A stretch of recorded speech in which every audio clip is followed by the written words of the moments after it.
Oi pessoal, boa tarde. Vamos começar a nossa próxima aula sobre a essência da Kabbalah e da Hassidut. Então hoje eu queria primeiro começar resumindo o que a gente viu na semana passada. Se vocês lembram, a gente começou a ver como que a explicação da Hassidut sobre o Modeh, que era o fato de o Modeh ser algo essencial para o ser humano, que revela a nossa essência. Tanto é que a pessoa pode fazer ele com as mãos impuras, ou seja, é algo tão profundo que nenhuma impureza consegue atingir e impurificar aquele nível. E a gente começou a ver como isso ilumina outras explicações do Modeh. Então, só para relembrar, a gente explicou, eu não vou voltar tudo, eu só quero trazer, eu acho que os principais pontos que a gente viu semana passada.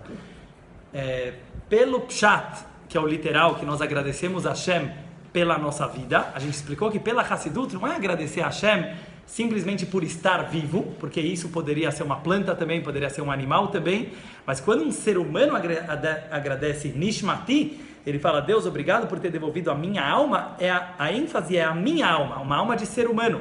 Significa que eu estou agradecendo a Hashem por ter um sentido na vida. E aí a gente explicou que isso tem a ver com a Yehidah, que é esse nível essencial da alma, porque a Yehidah, ela sente que todo o intuito de estar vivo é ter uma missão na vida. Quer dizer, uma pessoa que ela não teria algo que ele sente que é a missão da vida dele, é como se ele não tivesse vivo. E esse é o primeiro ponto do Modeh. Então, um agradecimento não apenas pela vida, mas, como a gente falou, por ter um sentido na vida. Depois, como que o Modeh iluminava a explicação do Remes, que tinha a ver com a ressurreição dos mortos. A gente explicou que, na verdade, quando nós estamos agradecendo a devolução da alma, não é apenas, Deus, obrigado que você devolveu a minha alma agora de manhã. A gente está reconhecendo a criação ex nihilo. A gente está reconhecendo que Deus está criando o mundo a cada instante. Então, se a gente pudesse resumir isso em uma frase, a gente está agradecendo a Deus pela novidade de cada segundo. De olhar a vida não como uma coisa estática, não como uma coisa parada, mas sim que a cada segundo Deus está criando tudo novamente.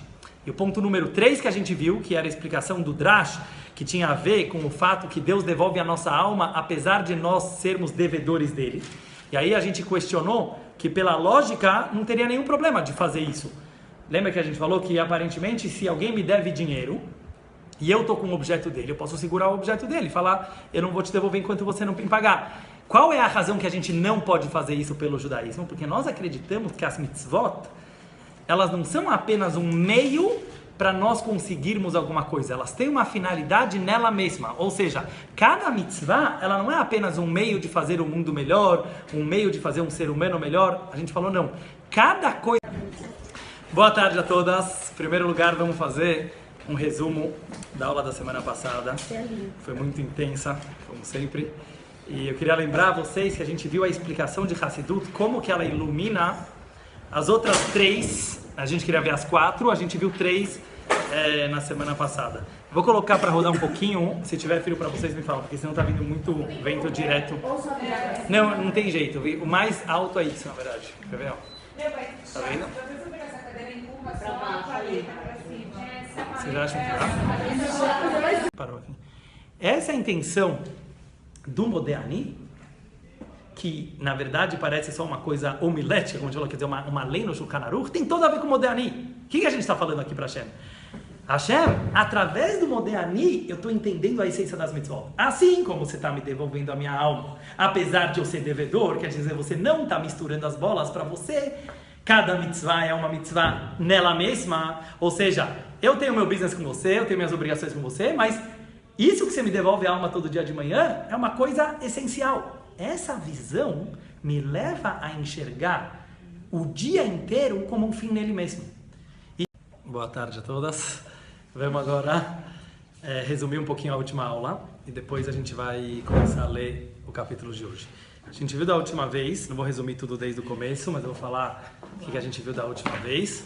A gente tinha começado a explicar o Modeh de acordo com todas as interpretações das 4 áreas diferentes da Torá que a gente chama de Pardes.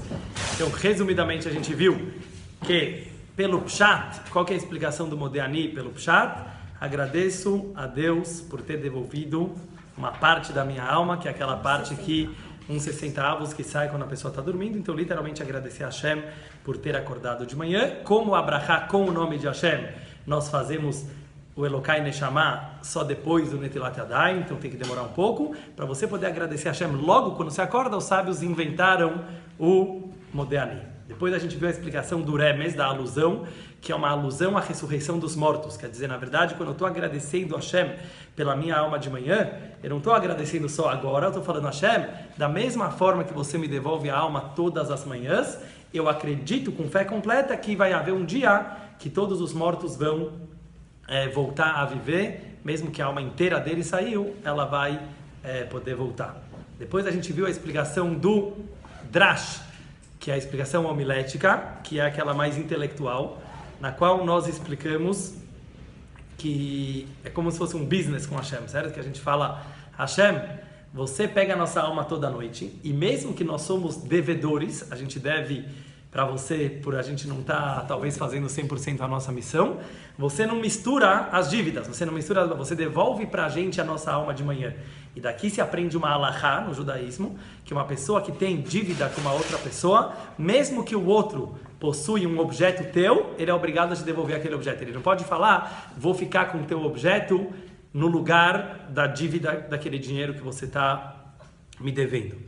E por último lugar, nós vimos a explicação cabalística do Sod, que explica que os nomes Melech, Chai e Kayam está se referindo a duas Sefirot, que a gente deu uma grande introdução semana passada sobre a Sefirot, que são Yesod e Malchut, que são as duas últimas atributos de Hashem, que através da união dessas duas Sefirot, que eu tentei explicar um pouco para vocês o que elas seriam assim na nossa vida, mas agora não importa muito, mas qual é o processo que Deus faz a devolução da alma para o ser humano? É quando ele faz a conexão entre Yesod e Malchut, que é Melech, Chai e Kayam. Isso que a gente viu semana passada.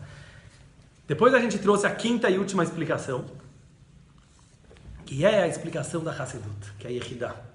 Que a explicação da Hassidut era diferente de todas essas, que ela falava assim, qual é o motivo?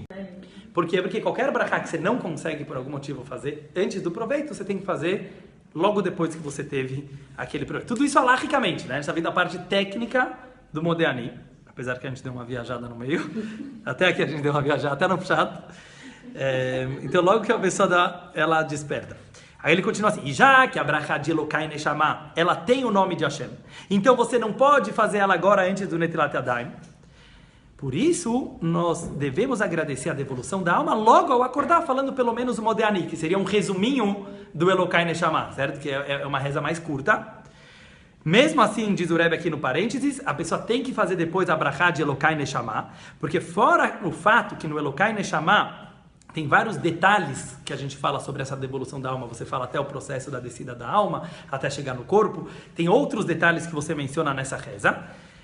O principal é, Modéani não tem o nome de Hashem, e qualquer brachá que não tem o nome de Hashem, não é considerada uma brachá. Então Modéani não é considerado uma brachá, ele é uma reza sim, mas ele não é considerado uma brachá, porque ele não tem o nome de Hashem. E essa é a razão que a gente volta e faz o Elokai Neshama depois com o nome de Hashem. Quem criou o Modéani? Quem elaborou? Quem fez, que ele não menciona exatamente quem, mas fez já desde a época do Talmud, quer dizer, uma coisa 2000 anos atrás, pelo menos, então é bem antiga. Os mesmos sábios, quer dizer, que instituíram as rezas, quer dizer, os mesmos que fizeram a Amidah, as principais rezas do judaísmo, eles instituíram isso também. Quer dizer, é bem antigo, não é uma coisa mais recente. De acordo com tudo isso, a gente vai entender porque na época da Gemara... Ah, olha, você fez a pergunta na hora certa. Acho que você já estudou isso aqui, não?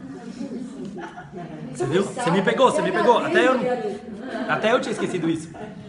Falei uma coisa errada. Na época da Gemara, ainda não tinha o Modéani. Foi logo depois da Gemara. Que a Gemara é o final do Talmud. Foi bem na hora. Ele fala, por quê? A gente tem uma ondinha, né? De Gemara. Sim, a Grace, a sequência... Talvez depois que a gente terminar isso... Vamos fazer assim, então depois que a gente terminar esse livro, eu vou dar um shiur sobre a sequência da Torá, pelo menos bem geral, para vocês terem uma ideia histórica de como funciona. 40 dias depois de Yom Kippur, aí eu quero... Se Deus quiser, porque você vai viajar, vai dar tempo até a gente terminar. Eu sei que não tem muito assunto para discutir. Não vai faltar. Mas olha o que ele fala aqui que é interessante, porque tem a ver com o tema. Essa é a pergunta que você fez. Na época da Gemara, não tinha ainda o Modéani, só o Elokai Neshama. Por quê? Porque o Modeh como a gente falou agora, ele não tem nenhum acréscimo e novidade sobre a Brachá de Elokai Neshama. Justo pelo contrário, ela é um resumo do Elokai Neshama. E isso que hoje em dia a gente fala que tem que fazer Modeh, quando ele fala hoje em dia já são milhares de anos atrás, quer dizer, mas não na época do Talmud ainda, não na época da Gemara, ou seja, só para que o agradecimento fosse logo ao acordar. E naquela época, muito importante a gente, às vezes, ter as nossas próprias conclusões da nossa percepção, porque não sei se vocês já tiveram, mas esse momento ele é muito particular de cada um, né? Tem gente que nesse momento dá uma depressão, tem gente que nesse momento, ao contrário, depende do dia, né? Quer dizer, mas é um momento muito íntimo, né? Da pessoa com ele mesmo. Então eu já vi em vários livros de Hassidut que fala para você se esforçar para ter pensamentos muito positivos nessa hora, mesmo que às vezes venham pensamentos contrários, porque isso é um guia para o dia todo, entendeu? Então às vezes você acorda meio... Tenta ter pensamentos bons nessa hora, mas conectando com o Modeh, quer dizer, os sábios acharam importante que na hora que você acordou, você já faz uma reza agradecendo a devolução da alma. Quem sonha? A alma? Não é a alma que sonha? Não vamos entrar muito nisso aqui agora, mas é a alma, o corpo, a mente, tudo é uma mistura. Depende do sonho. Fala, Rafa. Rafa tinha uma pergunta. Mas o Modeh, não sei, eu achava, talvez estou errada, que era quando a gente dorme, a nossa alma sai e a alma dela volta. O Modeh é em relação a essa alma que saiu e voltou, mas quando a gente está vivo. A outra brahá depois seria para os mortos, ou não? Perfeito. Na verdade, isso que você levantou é muito interessante, né? O que a gente está agradecendo, a gente vai analisar um pouco aqui. O que a gente está... Boa pergunta. Teoricamente, quando o cara está dormindo, ele está vivo. Vamos pensar, é bom que você levantou isso. Quer dizer, teoricamente, nem precisava ter essa brahá. Fisicamente falando, o cara está vivo. O que quer dizer você devolveu a minha alma? Não estava com a minha alma, mas a gente sabe que a Torá explica que uma parte da alma, na verdade, muito pouco, 1/60 da alma, sai. E essa partinha da alma que sai, nós agradecemos a devolução dela. Então é muito interessante que você levantou, porque... Não, mas as duas estão falando sobre isso. Sim. As duas estão falando sobre isso, mas uma é com o nome de Hashem, a outra não. Pode ser, agora que você levantou essa pergunta, eu nunca tinha pensado nisso, mas que realmente não estamos necessariamente se referindo à mesma parte da alma. Você já vai ver por quê. Por isso, talvez uma tenha o nome de Hashem e a outra não tem o nome de Hashem. A gente pode talvez elaborar isso mais para frente. Então pode fazer deitado mesmo? Pode fazer deitado. Tem muitos que costumam fazer, em geral, é melhor fazer sentado ou pelo menos inclinado para o lado, entendeu? Por respeito a Hashem, quer dizer, não ficar assim de barriga para cima, em geral, não é considerado uma boa posição. Ok, e o que uma pessoa veste? Não, tem que estar coberto, quer dizer, mas ele pode estar coberto com cobertor. Entendeu? Independente da roupa, independente de estar com tzitzit ou não, quer dizer, equipar, um homem deve estar de equipar. Você pode usar uma roupa mais... Não, mas se está coberta, quer dizer, o certo é estar com tzniut, entendeu? Mas se ela está... e aí já vai do nível, entendeu? Religioso de cada um. Depende, sempre que você reza, você cobre. Por não ter o nome de Hashem... Então, é menos grave, podemos dizer, mas assim como um homem... Quer dizer, você está falando com Hashem, entendeu? Então, o certo, tipo, no homem... Por exemplo, você pega a questão de